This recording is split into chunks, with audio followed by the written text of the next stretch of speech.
Alrighty, so I was asked to do number 35 from the semester review. So that's what I'm going to do. So in number 35 you have this implicitly defined function, and the first thing is you're asked to find which points lie on the function.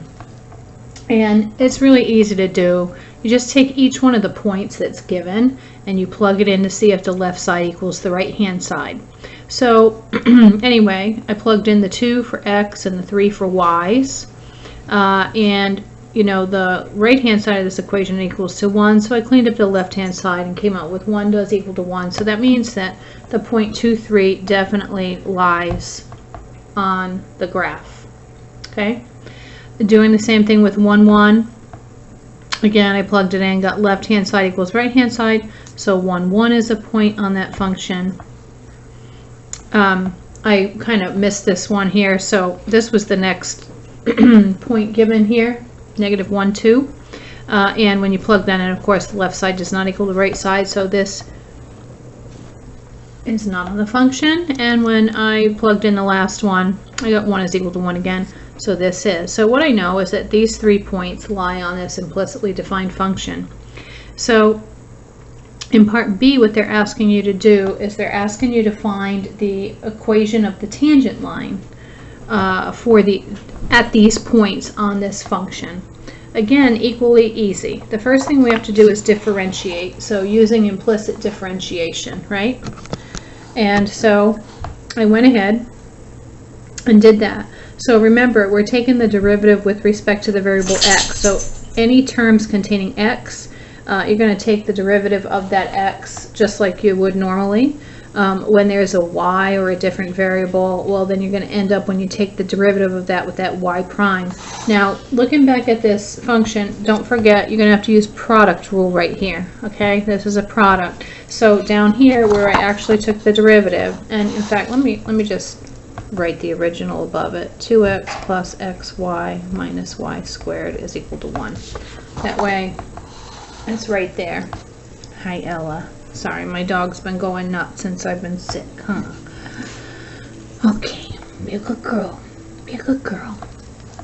So, anyway, using the power rule, right, I get 2x for the derivative of this term. This term requires the product rule, so I'm going to leave this term alone, take the derivative of the second, and add to that derivative of the first times the second factor. So this is my product rule right here.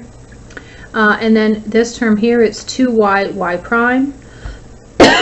Excuse me. And then on the right hand side, we take the derivative of 1, which is just 0. So cleaning this product rule up here, this is going to stay as it is. And when we take the derivative of x, we get 1 times y is y. So that's cleaned up.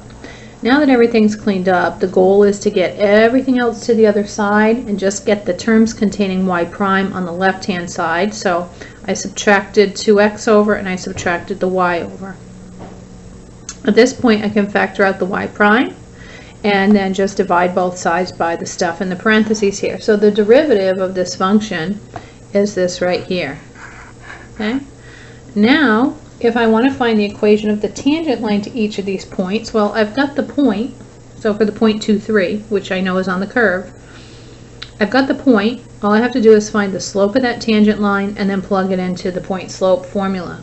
So I went ahead and plugged the 2 and the 3 in for x and y respectively and cleaned it up, and I got a slope of 7/4. That's the slope of the tangent line. And now using the point and the slope, I can go ahead and plug that into the point slope formula. And this is the equation of the tangent line to the point 2, 3 on this very ugly curve here. Okay. Likewise, with the point 1, 1, I needed to find the slope, so I plugged 1, 1 into that derivative formula to find the slope of the tangent line. I got a 3.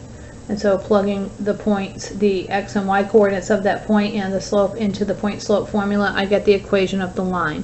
And remember, this is AP style, so you don't have to clean it up. I mean, unless your multiple choice requires you to. But a lot of times we just leave the equations like this. And then finally, the point 1, 0. Doing the same thing, we find the slope, plug it into point slope, and you have your equation. Hope that helped. Let me know if there's any more that you need help on.